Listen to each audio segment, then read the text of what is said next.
from Betting Weekly. Because we win, that is our motto. Sometimes we win, sometimes we don't win. Don't give us the bird, don't give us your stink eye. We try our best and we're successful. Come watch our show. Bet River sponsors. It's time to start. Enjoy the show.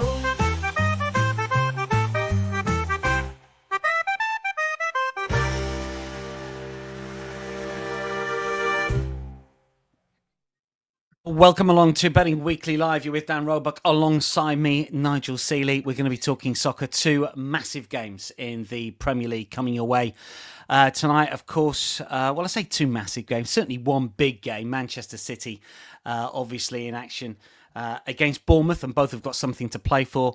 Who knows what's going to happen when it comes to the game at Selhurst Park as Crystal Palace host Wolves after what happened to Palace at the weekend. Speaking about Palace at the weekend, Nigel, how was your day at Wembley? Because it must have been something special. It was actually. It was quite an emotional day, actually. I don't even support Crystal Palace. My father-in-law supports Crystal Palace and my brother supports Crystal Palace. But it was like probably the best atmosphere I've seen at Wembley. Like, even including like when England got to the Euro semi-final, got to beat the semi-finals, I think the atmosphere is insane. It was a throwback of football where a genuinely good football club was there. They had generations of supporters, youngsters up to the granddads and maybe some occasions great granddads. And I don't think I've ever, for many, many years, seen a cup final or a sporting event where everybody wanted one particular team to win. Apart from the Manchester City fans, I think half of them wanted Crystal Palace to win. It was sensational. And every time they got the ball, the noise, they said they would make the banner come out. We will make Wembley rock. Well, they certainly did. And it was a brilliant day, and I was so pleased they won it. And it was very emotional at the end when you saw, like, you know, we sit in the hospitality box, obviously, and like, you know, obviously. No one can wear but no one can wear colours. You can't wear colours in there. But literally, I've never seen the whole of that area was on its feet cheering Crystal Palace, applauding them. And usually the free bar is Ramo the second after the whistle goes. But this time everyone stayed around to applaud the Crystal Palace players. It was brilliant. It was absolutely brilliant. And but I think that match, that absolute, you know, the energy they've used is going to give us some very good opportunities tonight for bets that I quite like in this Crystal Palace match this evening against Wolves. Yeah, I mean, I really enjoyed it at the weekend, just watching on the telly. And it's strange because myself and Nigel, when we've had a drink or two, we sort of test each other with sort of lineups from the FA Cup finals of the sort of 70s and 80s. And the thing is, that was the era for the FA Cup. But this felt like a throwback. You know, we'll be able to go through the Crystal Palace team in 20, 30 years' time if we're still around, I think. It was one of those days. I think I've got a memory that I probably still name that team would be 5 for last week, but probably 10 for 1984. It's, you know. But both cups, though, hasn't it? I mean, both cups. The Newcastle winning the Carabao Cup, a story there. Team hasn't won in 70 years. Palace winning this cup.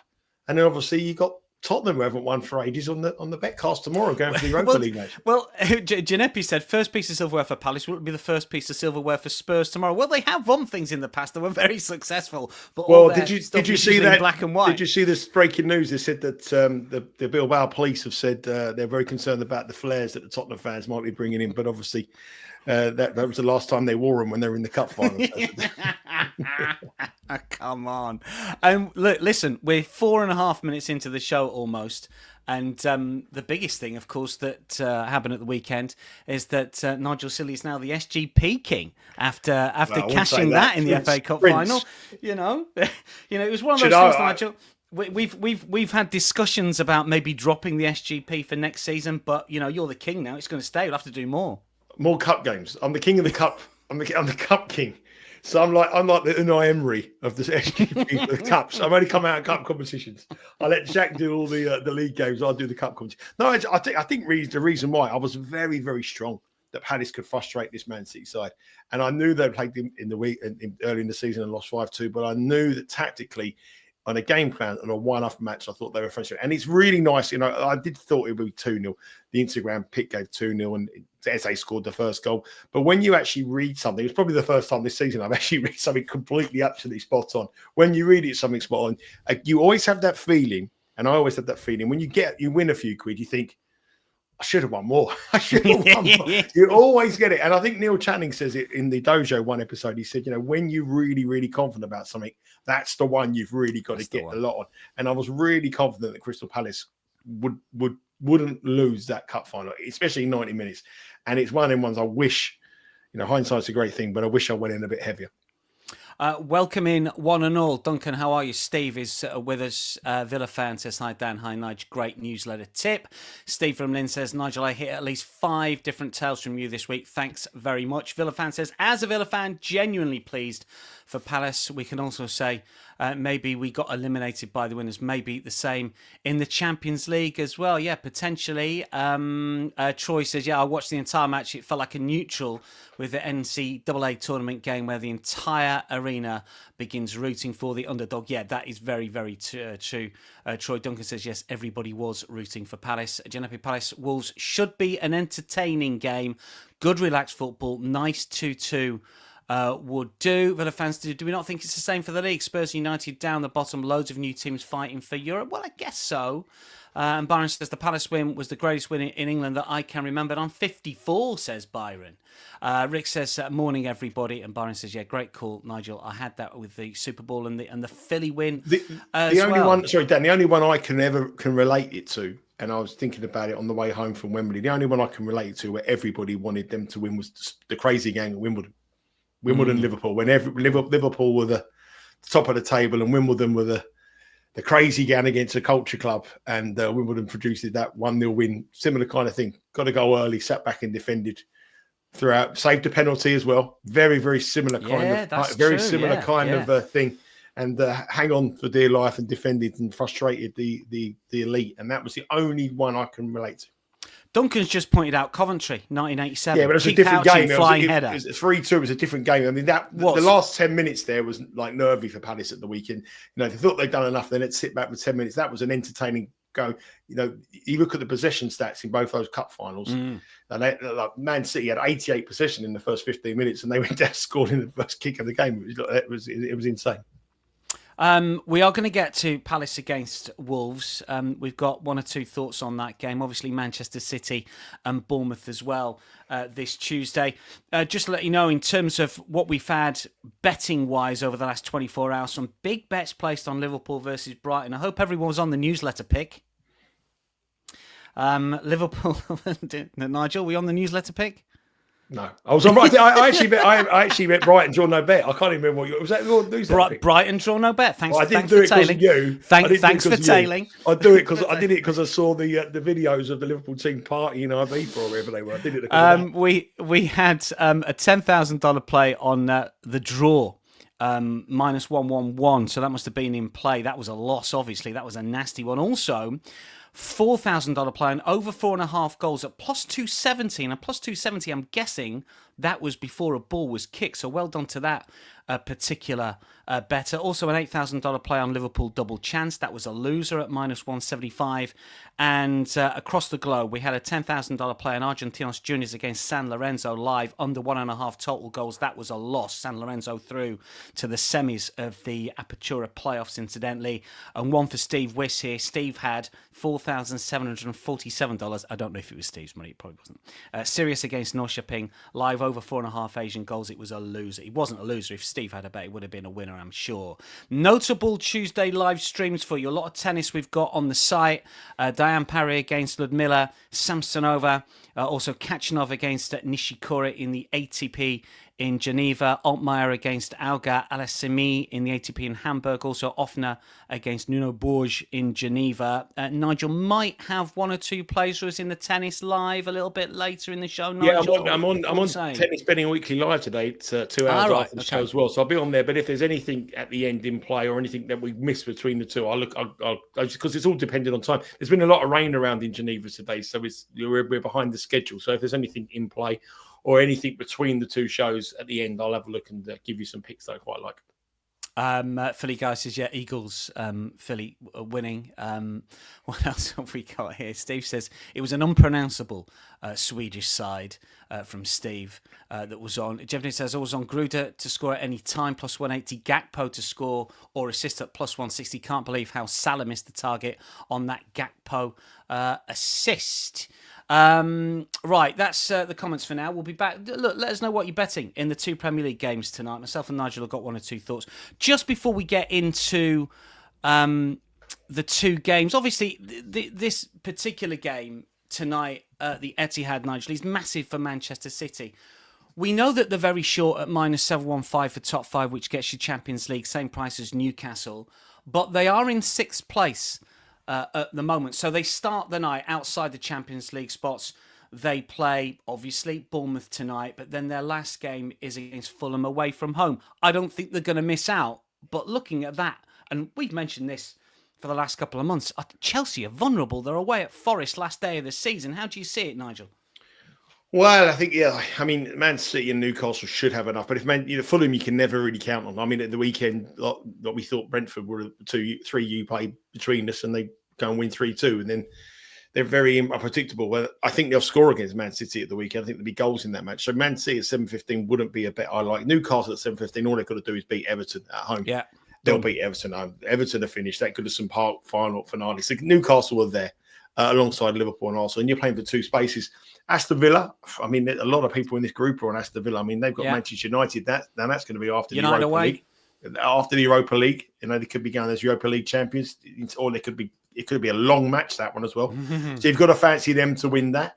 And then we've got the Chelsea against Nottingham Forest match, which is absolutely massive. And I wouldn't really like to say how that one will go. I mean, that could be anything. But I think Chelsea are vulnerable at the price. I wouldn't bet them at minus money. And I'd probably have to bet Villa over Chelsea at this moment in time. I mean, they're even money. Plus 100 Villa to finish top 4. I know we've got a lot of Villa fans that tune into the show, and they've been telling us for a long time to bet Villa at much bigger prices than they are now.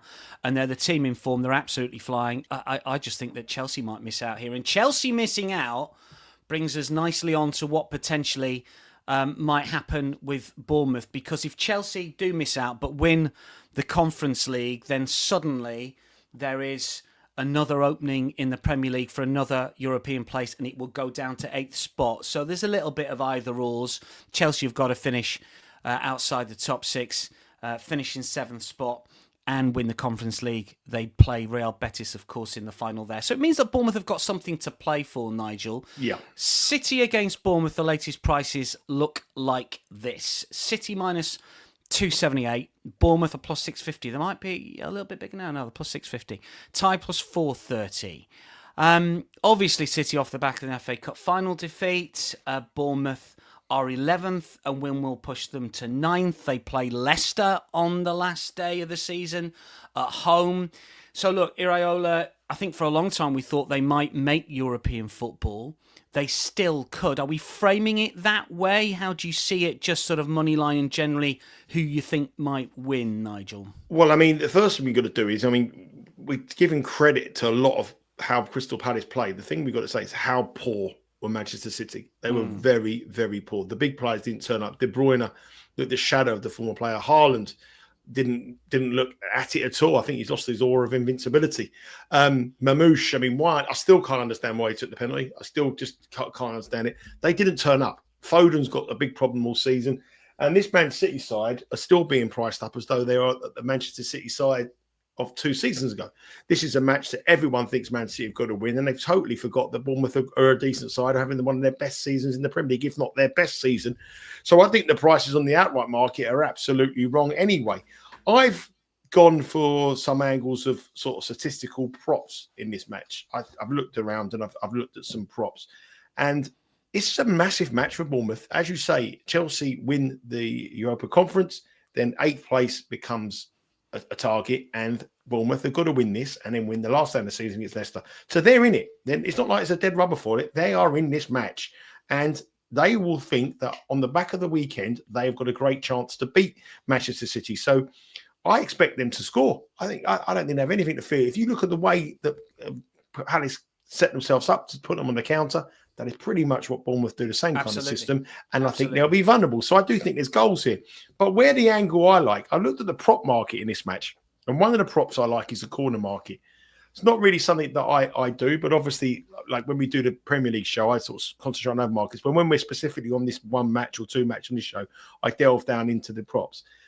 Corners this season, at home, Manchester City have 7.22 corners on average at home, which is one of the highest in the Premier League. Now, you expect that. They keep a lot of possession. They haven't had a good season, and sometimes they're chasing the game late on and get a lot of corners late on. But Bournemouth on the road average 6 corners. They are one of the highest corners teams on the road. Now, if you put the two of them together, that comes in at 13.22 corners on average combined between these two sides. In a match where both teams have to go, they both need a win here. Bournemouth need a win, City need a win. No sitting back for anybody. And you can bet they're over 10.5 on the corners here at minus 136, which I think is a little bit of an edge. You can go 11.5 if you want to go a little bit more daring. But I think there's a slight edge on the corner market here on the overs. But the big edge, where the big edge is on Bournemouth specific corners. So Bournemouth here, away or from home, average 6. This is a must-win match. They've got some very attack-minded players. They've got fullbacks who like to push on. And they have lots of shots on target. They create lots of stuff. They don't convert as many shots as they create. But they're a very attack-minded team, particularly on the road. So they average 6 corners on the road, which they've got a lot of corners in the win at Arsenal. They've got corners in lots of their matches. And in this match, you can go over 3.5 Bournemouth corners, which is minus 103. I think they'll realise they can get to them down the flanks. I think they'll realise that they've got to score. They've got to attack. So that is 2.5 corners shift from their season average. I think the whole market here is built into the fact that they're looking at Champions League position and have totally forgotten that this is a big game for Bournemouth as well. I think people think Bournemouth are on the beach. They're thinking they can't get anything, but they can. You know, there is a possibility here that Bournemouth, they're probably unlikely to because Brighton will probably get the win at the final day of the season and get that. But you saw Brighton last night. They never gave up because they knew there was that probability of European football. And that was a huge achievement for them to get European football. And for Bournemouth, it will be a bigger achievement. So I think this will be two sides going at it. I think there'll be goals in the match. But I think there's angles on the corners. I think the corner line itself at 10.5 is too short. Too low, I think it should be 11. You can go 11.5 if you want, but obviously you go from minus 136 to plus 120 on the BetRivers website. But I do think Bournemouth team corners over 3.5 at minus 103 is the wrong price. The other thing you've got to look at here is De Bruyne, Kevin De Bruyne. I think obviously he had an awful cup final, awful. He was lucky to stay on the pitch. He was petulant. He was making cynical fouls, and he just didn't look at it. He's not happy that he's leaving the Etihad. I've seen videos of him standing by his the picture of him. What do they call it? The mural of him standing there. Yeah, he's standing there, sort of in a reflecting mode. And you've got to look at him potentially to score a goal tonight. I think his record here is. I think it's good. I think it's good value. He's made 419 appearances at Man City, netting 108 goals and providing 177 assists across all competitions. In the Premier League, he's got 72 goals and 283 appearances. And the other thing, I think he'll take the pen tonight. Same. If Haaland doesn't fancy it, which I don't think I think his bottle's gone completely. But they won't give it to Mamouche again. But I think De Bruyne will take a pen. If Man City get a penalty, and they get a huge amount of penalties at home, they had a penalty in the cup final again at the weekend, a lot of penalties. If they get a penalty, I think they'll give it to De Bruyne. And if they get a penalty when they're 2-0 up, which they could be 2-0 up, give it him. They'll definitely give it to Kevin De Bruyne. So Kevin De Bruyne to score at any time today would be a bet that interests me. So I'm looking at a couple of the props here. So De Bruyne to score any time is plus 160 with BetRivers. To score the first goal is plus 460. And, we saw the Jamie Vardy situation at the weekend. Jamie Vardy was pumped up. I know he's much more prolific than Kevin De Bruyne. It shows you what a great bet that was. He was plus 170, Jamie Vardy, to score any time. And Kevin De Bruyne is plus 160. So, but De Bruyne, I think, will be on set pieces. I believe that he will have a much, much better game. He'll be very disappointed by his performance in the cup final and in his final match at the Etihad. If they're winning quite comfortably, I think that they'll try to set themselves up to De Bruyne. But I don't think it'll be as comfortable as that. But I just believe that De Bruyne at plus 160. I think he'll be on penalty duty tonight. I just can't see him Haaland taking it. If he's not going to take one in the FA Cup final, if he doesn't feel he's confident enough to take one in the FA Cup final, I can't see him suddenly having to turn around in 72 hours from them. So Kevin De Bruyne for me to score at any time, and corners over 10.5, and Bournemouth total corners over 3.5. I think goals as well, but 3.5 is a high line. Just to put some extra stats on top of your stats, and they echo exactly what you're saying here. First of all, we've had a better from Bet Rivers, who has $1,700 play on over 2.5 Bournemouth corners. So he's gone lower at minus 227, but there's obviously some significant money around basically on Bournemouth corners is what we're saying. And when it comes to De Bruyne, 18 starts this season in the Premier League. So he's been in and out because of injury and for whatever reasons. 9 starts at home, 4 goals at home.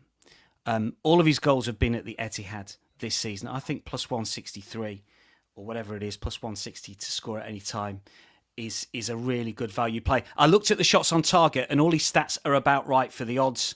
But I think to score, and you're right, he might be on penalties, and he's taken penalties.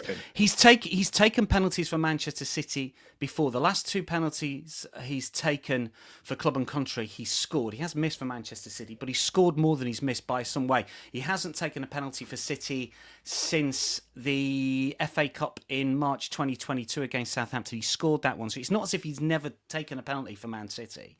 And I just think you're absolutely right. Just in terms of fading City to a certain extent, I think Bournemouth have just got a really good chance. It's how you do it. We spoke to Lewis Luces on the show yesterday. He was like +1. Bournemouth might be the way to play it. I think it's about plus 138. Draw double chances, plus 200 Bournemouth. And you can get 1.5 goal Asian line at minus 127.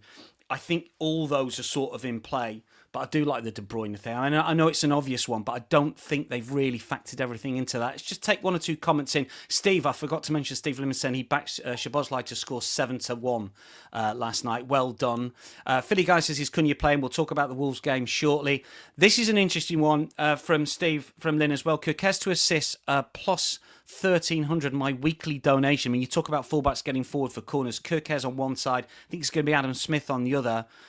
Smith mainly a midfielder, isn't he? But he's probably going to play right back. Byron says Bournemouth plus 1.25 Asian. That's a good line, I think. Ginepi says trappy game for City tonight. Villa says he's been on top 4, top 5. Sorry, Villa fan says he's been on top 4, top 5 for Villa for a long time. Yes, and you've mentioned it on the show quite a lot as well.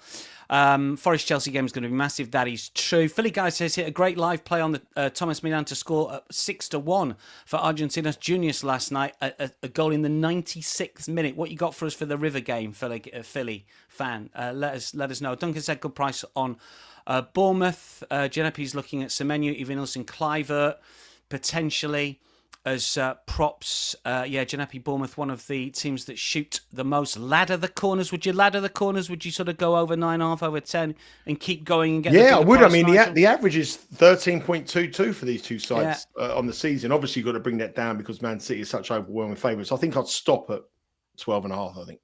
I wouldn't go much higher than that. The Saki Oakley have got KDB to score and assist at 9-1.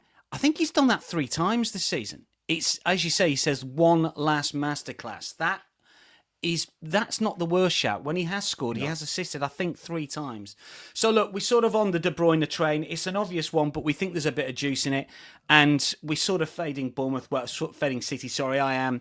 And Nigel's looking at sort of corners from a Bournemouth point of view. We've got a special for you here. First half, both teams to score and City to win is at plus 420. Most of the money's come on City. Most of the money has come on the overs. Both teams to score has failed to hit in 9 of City's last 12 Premier League games. Bournemouth got a really good record away at the top 5 teams. Only lost once at Liverpool. Drawn 2, won 2. They've won at Arsenal. Also won at Newcastle. So don't rule out an away win if you want to go big. And Phil Foden has scored a goal in 4 of City's last 5 Premier League matches against Bournemouth. He's had that in different seasons, as Nigel has pointed out, and who knows whether he's going to start tonight. It's going to be an interesting one to see if he does. That is City against Bournemouth. Let's move on to Palace against Wolves here. Well, where do we start with this one? I mean, obviously, in terms of the prices, Nigel, Palace are still favourites. I thought there'd be a little bit more money for Wolves. They're plus 180, Palace plus 155. Palace, as we know off the back of that cup final win. I don't know if they've been celebrating in the Croydon Box Park or something a little more classier, I suspect, in central London. I mean, Wolves, 10th in the table, if we just count the games since Vitor Pereira took over. And the 10 wins that they've achieved since he took over has only been bettered by Liverpool, Arsenal, Newcastle, Villa, City and Forest, all teams, are going to qualify for the Champions League or potentially 5 of the 6. So Wolves are decent anyway. It's just, what do we do with Palace, Nigel? What are your initial thoughts here? I mean, I think you put up, get on Wolves, draw no bet over the weekend, if not sort of Saturday at around about 6:30. Have you changed your mind? What do you think? Well, I was really, really surprised that in the early flurries this morning and late yesterday, people were still betting Crystal Palace. But now, a few hours from kickoff now, there's money for Wolves. So that will suggest that Palace are going to play a weakened side. And I don't see any reason. I just think a load of people will be rested. I mean, let's look at it. They played the match of their life and they put in a shift. It wasn't as though every single one of them was running on empty at the end. Adam Wharton got injured at the end. Gaio got injured at the end. Eze ran into the ground. Mateta didn't stop running. A lot of hopeless courses, really. The fullbacks were bombing on. The goalkeeper's absolutely buzzing. I mean, he's not going to be fit, but the amount of emotion he's gone through. And they were all in the box park at Wembley after the game. They're all drinking the champagne. They're all celebrating. They've had the whole week to party. They went back to training yesterday at 12:30. So they've only really had one session, half one training session. Wolves have had a long time to prepare for this match. A new manager who's looking to end the season on a high. Kuna, who wants to impress. I just cannot understand why Crystal Palace are still favourites to win this match. I really don't get it. I know Jack likes goals, and I can see goals in this match, but I fully expect by the time kickoff comes that the favourites will flip-flop. At this moment in time, Palace are about plus 160 and Wolves about plus 175. I think that might go the other way. I expect Eze to be rested. I expect Mateta to be rested. Gaia and Wharton, I think, will certainly not play. Wharton was sensational for me. I don't know how he never won the man of the match. And he didn't stop running. He was pivotal in everything in that holding midfield role. And I think Gaia obviously is a big loss defensively. So, I mean, the extra rest Wolves have had, this is going to be difficult for Palace. But nobody cares. Like, the Palace fans do not care. If they got beat 3-0 tonight, they will not care. This is all about the celebration at the weekend. This is all about how they're going to be, and I think as the day goes, it's going to be a celebration. I think it will just be played in a real low tempo, and I just think Wolves draw no bet here at plus money or even money, whatever it is now, is a decent bet. I just want to fade Palace. I just don't see how you could possibly make a case for Palace, and I think when the team news comes out, even if it's a strong side, I don't think that's going to help you because those players will be absolutely exhausted both physically and mentally. Now, that is my main angle to fade them. Then we go into some props. And one of the props is, Joel Ward, the legends at Crystal Palace, will play tonight, lifted up the trophy. He's been at the club since 2012. This will be his last home match at the club. This will probably be his last match. Yeah, this will be his last match. He's not going to play at Anfield. A club legend, absolutely adored by the players. Hasn't scored many goals. He's only scored 5 goals in 329 appearances for Crystal Palace. But one of them was a banger against Arsenal, I remember. Anyway, go on. Shot on target for Ward. Double figure prices. A shot at big prices. I've shot is around about plus 125. Yeah, I don't think it's on the Bet. I don't think it's on the Bet Rivers website at the moment. I saw it elsewhere. I'm sure it'll go up there. The danger is, Nigel, is do they pull a Coleman on Ward? Well, they could take him off. But I'm only looking at, he's 28 to 1 to score anytime. I know his record is abysmal, but look at some sort of specials. If they get a free kick, they might let him have a free kick, but he might come off. But I'm talking about that because we're talking about Kevin De Bruyne, so we have to bring him into. He's an absolute club legend at Crystal Palace, so we have to talk about him and maybe a little bit of pizza money on that. But my main play on this one is on the bookings. I mean, I think this will be a celebration. I don't think there'll be a nasty tackle in the match. And I think there's some real potential on the bookings here to have some value and really get stuck into it. I really like this bet. So the referee is David Webb. He's one of the most lenient referees in the Premier League and across English football. He's refereed 31 matches this season, given 79 yellow cards and 1 red. So on the season, he averages 2.58 cards per game. On the season, 2.5. That's the lowest in the Premier League. Absolutely lowest. And under 2.5, the market is under 3.5 cards here. So 3 cards in the match you cash, 4 cards you lose. But it's it's low minus money. But I looked at the recent matches for Wolves. So Wolves played Brighton. There was only 2 yellow cards in that match. The match before that, they played Manchester City. There wasn't a yellow card in the game. There wasn't a booking. Palace have had some feisty matches, but in the matches straight after the Cup, so the Tottenham Palace game was 2 cards, and the Arsenal Palace game, which was literally straight after their FA Cup semi-final, there was only 2 yellow cards as well.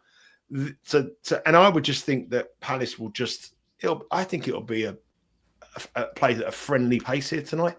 I think there'll be goals, but I don't think there's going to be many nasty tackles, especially from the Palace side. I can't see them getting stuck in. I can't see them going mad. So, especially with this referee who's 2.58 cards per match. So I looked at a lot of props. Under 2.5 goals is plus 155. So 2.5 cards is plus 155. That might be worth a bet. Under 3.5 cards is plus 380. So, sorry, 1.5 cards is plus 380. So 1 card in a match plus 380. But no card in the match if you bet them in a parlay, 14-1. I don't think there's going to be a lot of bet. I mean, you've got to remember as well, Crystal Palace will play Liverpool on the final day of the season. Now there won't be a booking in that game, surely. No, that is under a half. You've got the FA Cup. It's going to end the season. It's going to start the season, the Community Cup. Both of them will be celebrating cup, winning the league. So this here, I just think the 14-1 and no card is a big price. Referee average is 2.58, and in the referee's, not his last match, but the match before that, he didn't give a card as well. And this is a game where I just think you've got one of the most lenient the most lenient referee in the Premier League against a Palace side who are pretty much disinterested, a Wolves side that have have got nothing to play for and have had a fabulous year, but there's a couple of players who want to put on a show for potential moves away. But I think if you put it all together, I just don't see this being a feisty affair at all. And pizza money on no card at 14-1. My main play would be under 2.5 cards at plus 155. But I think no card at 14-1. If you parlayed the under half for Wolves and the under half for Palace, comes in at 14-1 no card. I think that's a definite bet when you consider what happened at the weekend. Yeah, like that one. Certainly like it for the weekend. David says, any notes on the ref in the City game? Not looked at that one, to be honest. I don't really look at the cards. Duncan says, Palace will be feeling glad all over, trying to take my place on the Premier League show there with the bad gags. Philly Guy says, going to wait for the lineups, talking about the River game later, but Borja to score.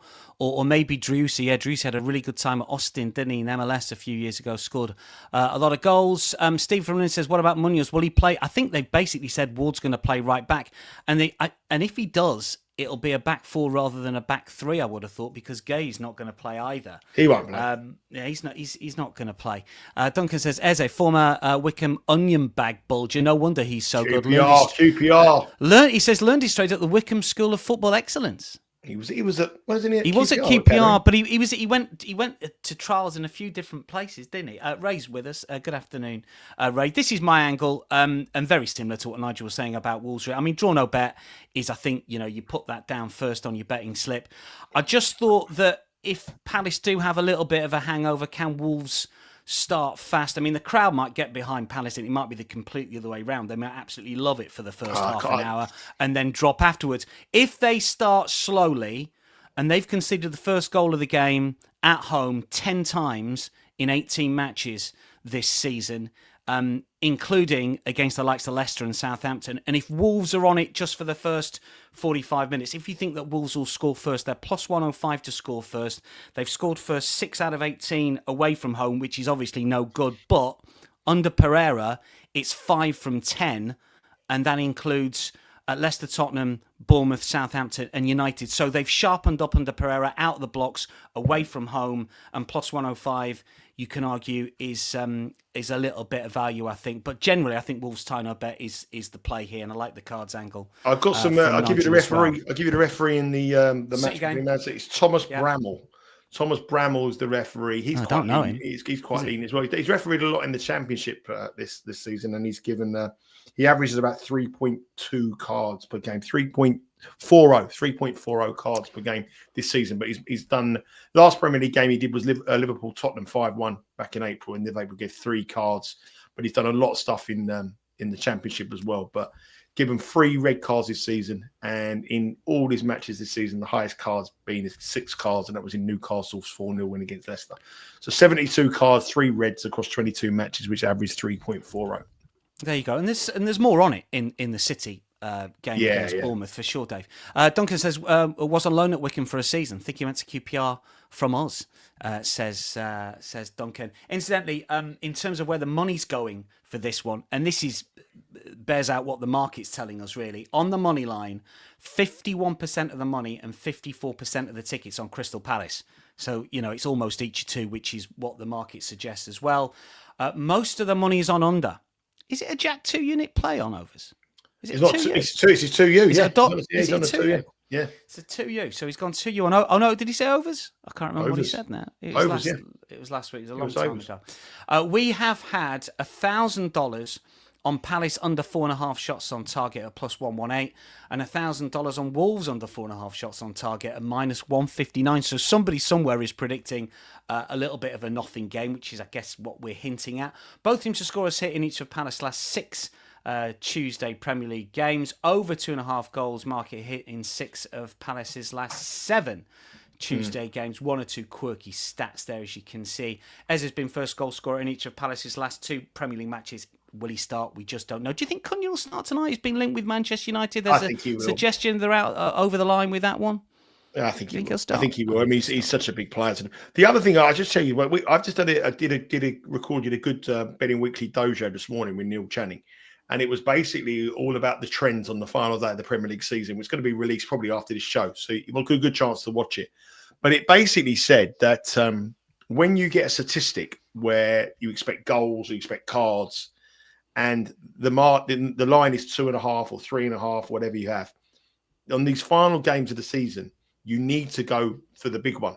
So if you're looking at 2.5, if you're looking at 2.5 goals or 3.5 goals, there's not really much value in a 2.5, 3.5 goal. But the over 4.5 and the over 5.5 on the trends that we see on these final matches are the ones that you need to go for, hit the big price. And that's why I've got him in this no bookings, because I think it's going to be a low score, a low. I don't think it'd be many tackles, fierce tackles. I don't think it's going to be a feisty affair. There's nothing between the 2 clubs.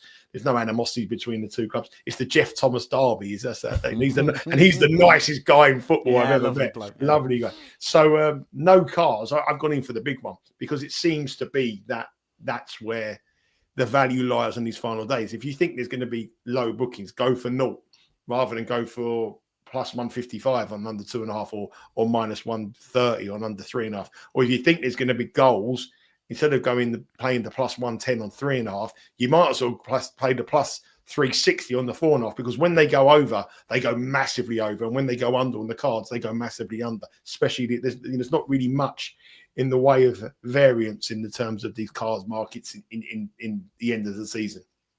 Yeah, look, we've talked about this off air. We've talked about it on 1 or 2 other shows as well. The over 2.5, under over 2.5. The bookmakers nearly very always nailed down. Yeah. There's rarely any value in it. And these days, because goals are up, 3.5 is the same. Barcelona's a great case in point. We talked about it ahead of the Clasico. You go over 4.5, over 5.5, because the line doesn't catch up as much with those wilder sort of lines than they do with the sort of regular lines. That is true. We are coming to the end of the show. We did have a tennis section sort of penned into the running order, Nigel. You said that you were going to have a look at something. I'll have a look now. I mean, there's been rain in Geneva, and there's a match that started Hurkacz against Kazoo. He's -1667 in place. I'm not really interested in that. We've got Marijan, who's -2,500 place. I'm not really interested in that. David Fekina, who's -910 in play. So as far as I'm concerned, there's really looking for some value. There isn't really much value in terms of the in-play action at the moment. Upcoming the matches we have Kachanov against Nishikori, which will be before we go into our match on Betting Weekly Live, which is in a couple of hours' time. And we've got Offner against Borges. If I was going to give you a bet today, I might go over 23.5 games in Offner against Borges in the match, which is due on at about 6:10. But I'll cover the tennis in more detail on the in-play along with Mitch Michaels in about an hour and 15 minutes from now. Philly Guy was talking about the Argentine action. It's the final Apertura playoff quarterfinal tonight. River Plate in action against Platense. Tend to think that it might go overs. River have turned into a bit of an overside. It's a terrible unders league, Argentina. It's not one to watch with any regularity. But the goals have gone up a little bit since the playoffs started. Not by a lot, by about 6%. So maybe overs in that one. And for everybody who is tuning in to the J-League game tomorrow worldwide, I'm sure Nigel has got his... I don't miss it, got me alarm self. Yeah. don't miss the J-League. Never miss the J-League. And just speaking about unders, in the J-League, massive game tomorrow, the champions Vissel Kobe in action away at Marinos, who are having an absolutely shocker of a season, incidentally. They're bottom of the table. I'm on commentary duty for it. It's 6 a.m. Eastern. In the J-League, the average goals this season is 2.19. It's the lowest in J1 League history. If you bet under 2.5 goals, under half. If you bet under 2.5 in all 166 games, you're making a profit. It's not been great. And Vissel Kobe, the champions, they're without their main man, Yoshinori Muto, who was once of Newcastle. He was the MVP last year. He's missing. It might be unders. Unders is minus 124. So like overs, over 2 Asian line for the River game tonight. Under 2.5, minus 124 in the J League game. Tune into that one. We need the viewers. What we have got coming up is something pretty special tomorrow. I just want to say, Anthony there, I hope your daughter's a lot better. I know I've met Anthony. He's a friend of the show. Yeah. We went to watch an NFL game at the Tottenham Stadium. We both shared probably one of the worst pints of beer I've ever had in my life. I still can't get the taste out of my mouth, Anthony. And then we went to the Emirates together as well this season to watch a good game of football. So I hope your daughter's all right there, Anthony. Good stuff. Anthony, we wish you well and your family. What have we got on the comments just before Nigel's going to tell us what's coming up tomorrow night? Because something really cool's going to happen. Jimmy says, thanks for the over 4.5. What else we got? Case in point last night, Nish talking about the Brighton game. Yeah, it went over 4.5. You got to go to the bigger lines. That's exactly what Nigel was talking about. Steve says, tell the over games for that match. Thanks, Nige. Right. Look, later today we've got the tennis. At what time? It's going to be 1 p.m. Eastern. Yep. Then we have got Betting Weekly Hardball, the latest MLB action. That's 2 p.m. Eastern, 3 p.m. Eastern, Betting Weekly Fast Break. That's, of course, all the basketball action. Lots of big bets that have cashed, incidentally, when it comes to the basketball and the baseball. I'll pass those on to Doug. Doug has been in really good form on those two shows, so catch that if baseball or basketball is your thing. But tomorrow we've got a live betcast, Nigel, on the Europa League show. You're on it. Yeah, it's been a brilliant weekend for everyone here across the channel. Doug weighed in with 3-0 last night on the shows across for the friends over at stateside. And even if you don't like baseball or know anything about baseball, basketball, if you just want a winning bet, you might as well go on and have a listen to the guys because the guys know exactly what they're talking about. Tomorrow's an exciting time. We're doing a live betcast. I love doing these live betcasts, and I know a lot of people enjoy them. We did one, myself and Steve, in the final day of the Champions League. We've done one on the final day of the Premier League last season, and we're doing one tomorrow on the Europa League final. So looking forward to that. It'll be a live watch-along, live betcast, half hour before kickoff. The kickoff is 7:30 UK, which is 2:30 Eastern time. With myself, James Easton, and Steve Wiss will be breaking you down the team news, looking at the best bets pre-match, giving you all the in-play, watching it along with you. You'll be sharing your comments in the inbox. Let us know what you think about in-play. We'll be trying to cash some tickets together on what I think is a real tricky match to call. I think it's one of the toughest puzzles of the season so far, but hopefully we'll solve it together. And also, Len, we have, after that on Sunday, we have Betting Weekly, another betcast with the last day of the Premier League season as well, which is again with myself, Steve Wiss, and this time Jack Wright. And we'll be going through all the final day action, giving all the trends and everything like that. So 2 big betcasts. And then the following week, you're on with a betcast for the Champions League final with Jack Wright and again Steve Wiss. So it'll be a very, very good time. So we want you all to come on. This is your show. We want you to be part of it. Give us your bets. We can talk about the game. We can share strategies. You might spot something that we don't spot. We might spot something you don't like or you like we haven't seen. Talk about it. It's all about this. It's all the community that we have here, and that's what sets Betting Weekly aside from everybody else. So come along, enjoy those live betcasts tomorrow and on Sunday on the final day of the Premier League as well.